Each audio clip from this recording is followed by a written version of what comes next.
আচ্ছা, এই যে শুড হ্যাভ, কুড হ্যাভ আর উড হ্যাভ এর মধ্যে পার্থক্য কি? সারাক্ষণ দেখছি, একটু দেখে নিত কি পার্থক্য। শুড হ্যাভটা কখন লিখি আমরা বলতো? যখন আমাদের কোনো জিনিস পাস্টে বা অতীতে করা উচিত ছিল, দরকার ছিল, বাট আমরা করতে পারিনি, তার জন্য এখন আমাদের আফসোস হচ্ছে বড্ড। এমন টাইপের শুড হ্যাভ। একটা এক্সাম্পল দেখে নি, দেখো, উই শুড হ্যাভ স্টাডিড মোর। এর মানে কি? উই শুড হ্যাভ স্টাডিড মোর, এই স্টাডিড কিন্তু ভার্বের থার্ড ফর্ম। ঠিক আছে, উই শুড হ্যাভ স্টাডিড মোর মানে কি? আমাদের আরো পড়া উচিত ছিল, কোনো কারণে করতে পারিনি বলে আমাদের মার্কসটা কম এসছে, বা বা আমরা ফেল করে গেছি, এরকম কিছু একটা যেটা আমরা রিগ্রেট করছি, আমরা আফসোস করছি, সেটা হলো should have. Could have, could have মানে কি?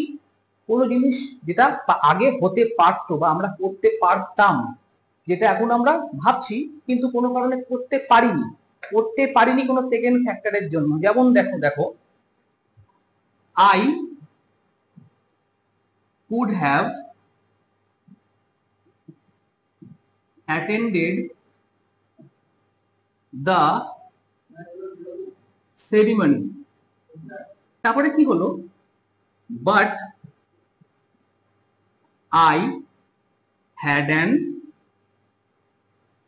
অ্যাক্সিডেন্ট। মানে দেখো, I could have attended the ceremony, আমি যে অনুষ্ঠানটি অ্যাটেন্ড করতে পারতাম, সেকেন্ড কোনো ফ্যাক্টরের জন্য সেটা করা হয়ে ওঠেনি। কোন factor? I had an accident, আমার একটা অ্যাক্সিডেন্ট হয়ে গেছিল, এটা হলো কুড হ্যাভ। তারপরে আসছি উড হ্যাভ। উড হ্যাভ মানে এটা হচ্ছে আমরা অতীতে কোনো সম্ভাবনা বা পসিবিলিটি, যেটাকে হাইপোথেটিক্যাল বা সাপোজিশনাল বলা হয়, মানে কোনো জিনিস যেটা হতো, যেটা হতো কিন্তু কোনো কারণের জন্য হয়নি। এটা কিন্তু এ কুড হ্যাভ বা শুড হ্যাভ এর মতো না, এটা হতো। দেখো যেমন ধরো, দেখো, it would have been late if we had weighted.